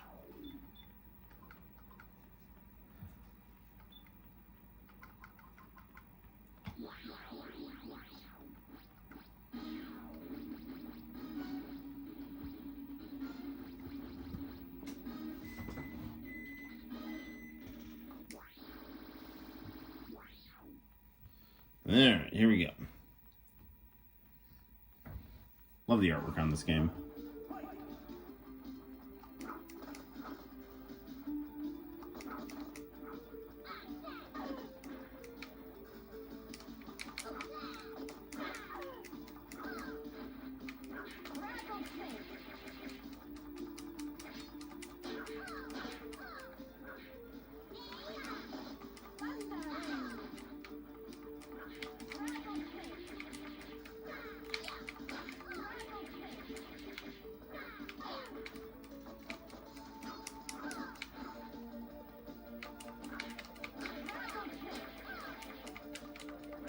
This game's got beautiful music.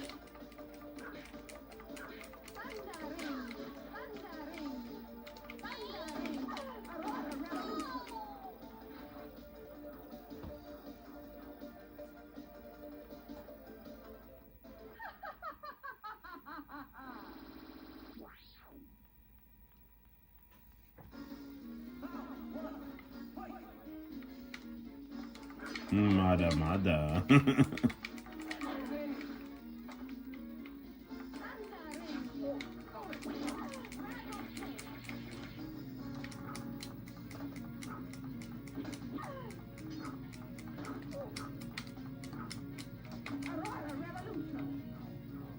Don't fall, darn it.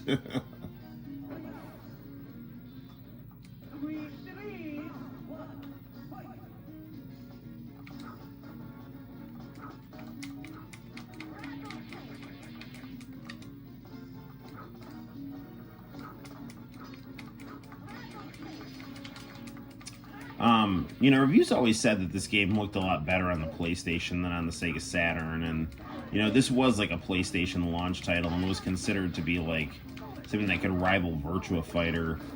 Gameplay wise, it absolutely, it can't. Aesthetically, it can. The music's great and the art is beautiful.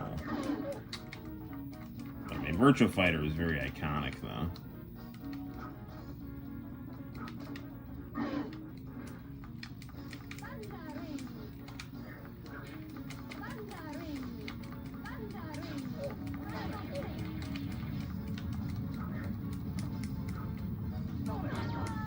Darn it.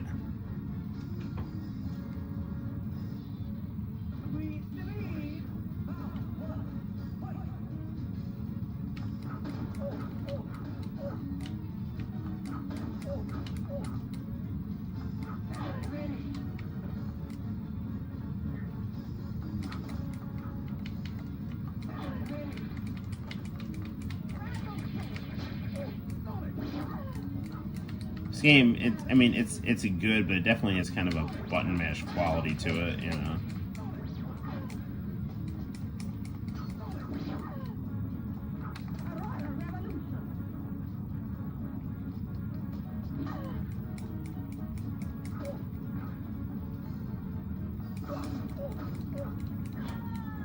Almost had him.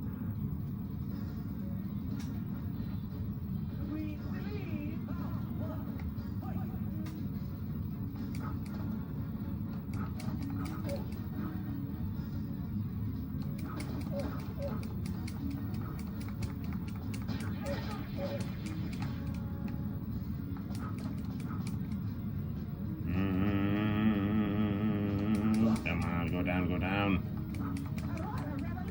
Don't go down. No. That Aurora Revolution is like great as long as it doesn't send you like launching over the end of the platform.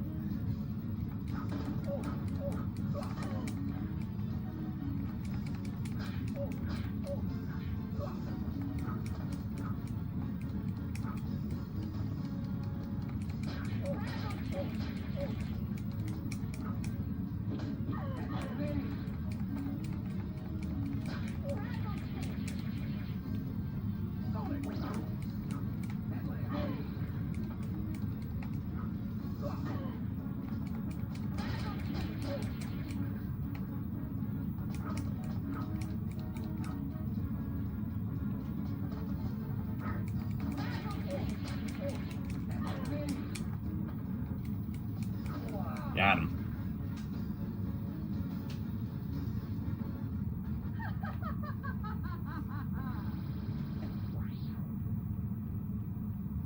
John, what did you just learn? That the music in this game is phenomenal? Yes, I know. Stop, stop.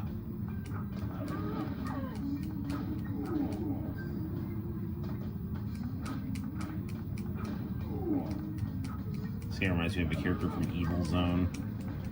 Gally Vanish Gregman, or whatever the hell his name was. Rungo. Anytime, anywhere. Looks like he worked at that gay steel mill that Homer took Bart to when he was wanting to make Bart more of a man. Dad, why did you take me to a gay steel mill? I don't know.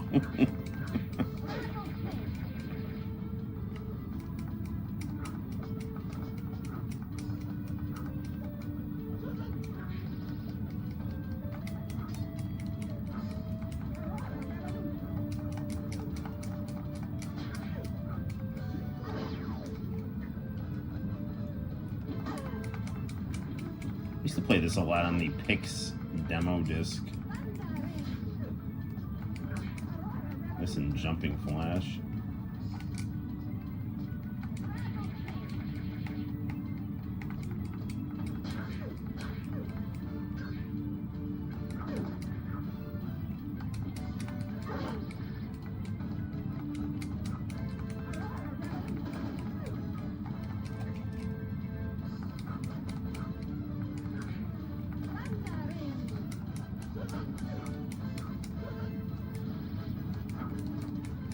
Almost. Take that. Anytime, anywhere. Mondo. Just learned that wearing orange on St. Patrick's Day is like is like showing a swastika to Jewish people. Yeah, I mean, unless the like, you know, Irish rivalries, you know, I actually didn't realize that. Today I wore this Dragon Ball shirt, which you know, everyone likes Dragon Ball. Okay, There you go. Get some of my spaghetti, and then we're probably gonna have to wrap this up here. My wife made corned beef and potatoes today, which is good.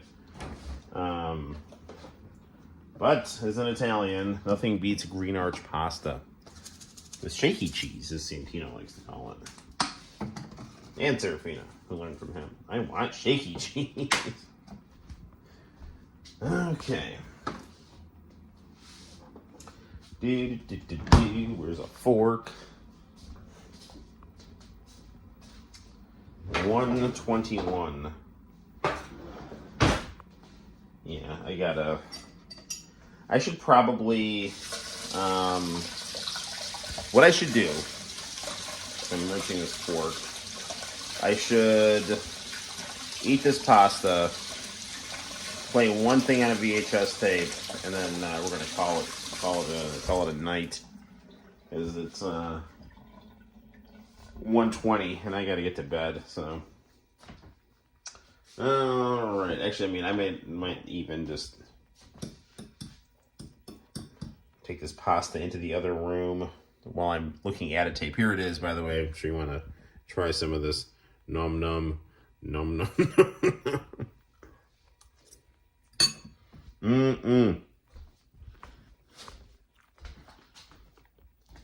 Spaghetti never tasted so good. All right.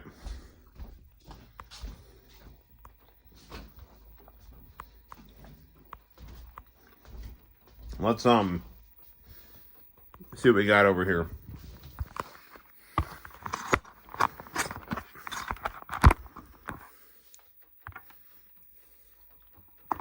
Okay.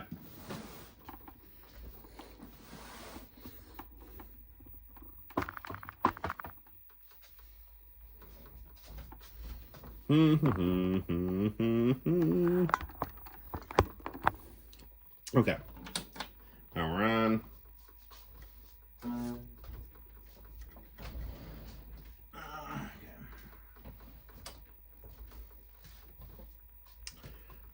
VCR. Go with the SCART cable.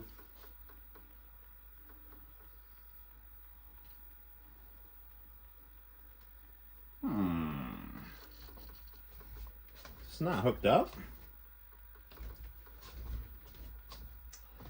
We ask that you please bear with us. There it is. Okay.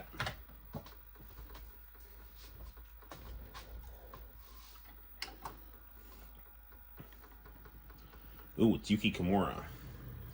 Pink Graduation.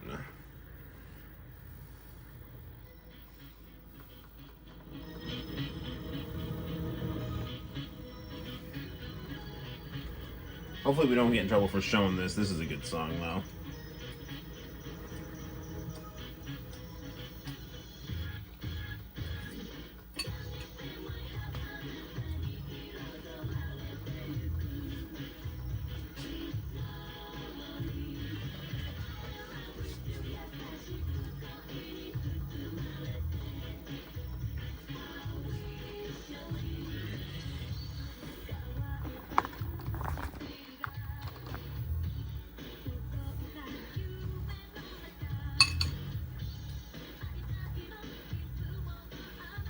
Just adjusting the camera a little bit.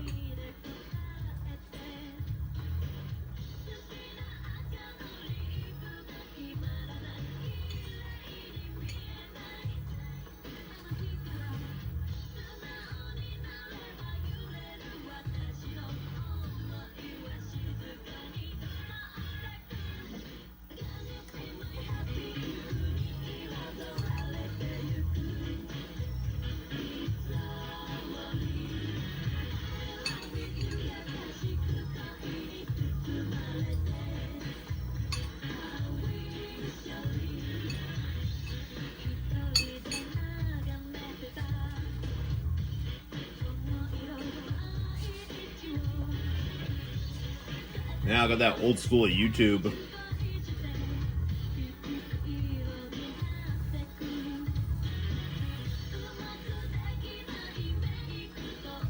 Ever wondered what YouTube looked like back in 2008?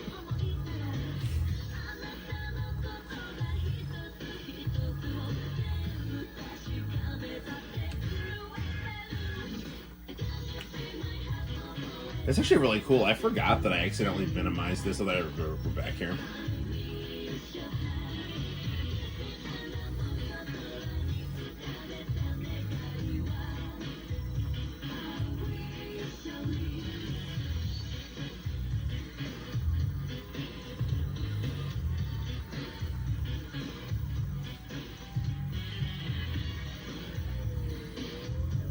Keep jamming. I'm gonna go grab another snack.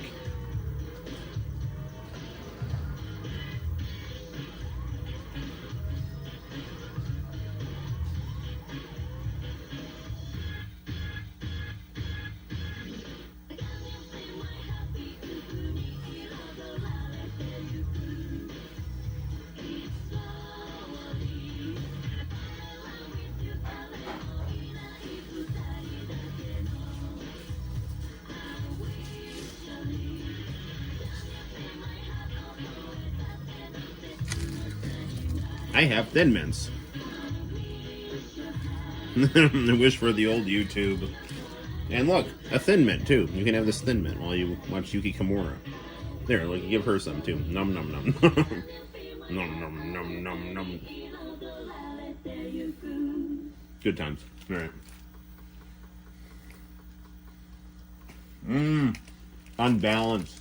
This is my favorite Yuki Kimura song.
always liked her red, white, and blue shirt there.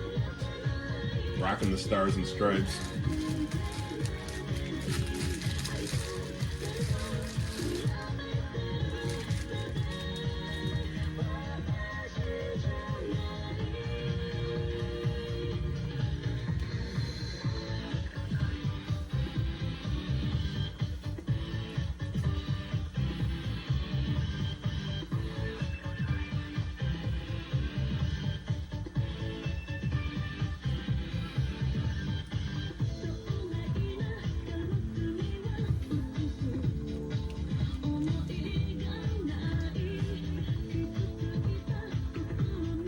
You're feeling a little bloated. Nah, I'm sorry about that.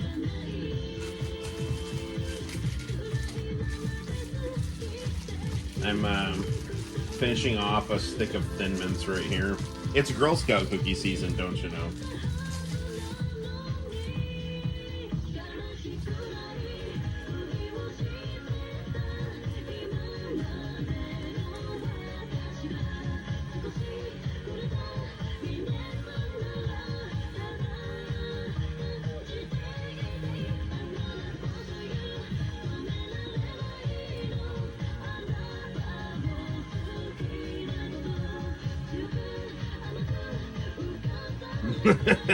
No, John, he's fine. Thank you for caring, though.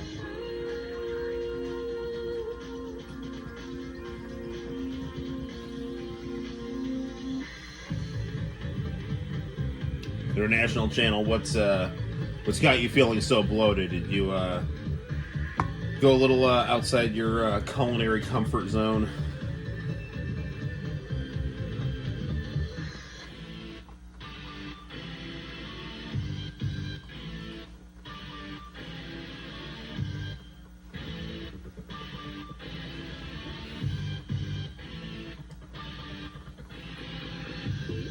This is a really cool Yuki Kimura song too, because it's got kind of a slow vibe, like kind of mixed with the intense synth pop. Makes a really interesting contrast.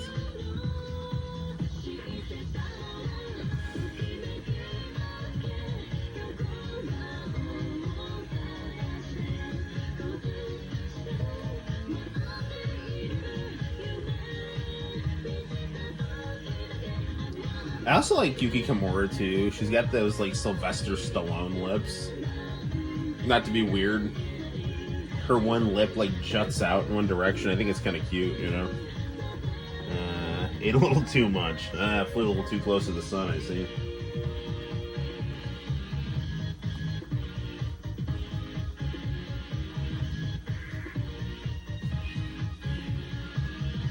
This song is brought to you by SLK Records.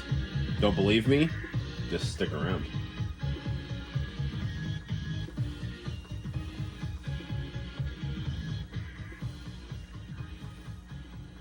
SLK Records. There you go. What else we got?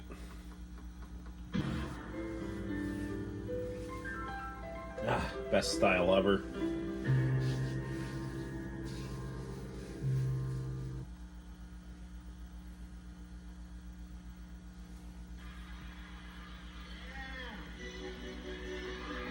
Okay, I can't do Self-Control right now. I mean, I love Self-Control. It's like one of their best songs, but we gotta wrap this up here. Well, there you have it, guys. That is a live stream.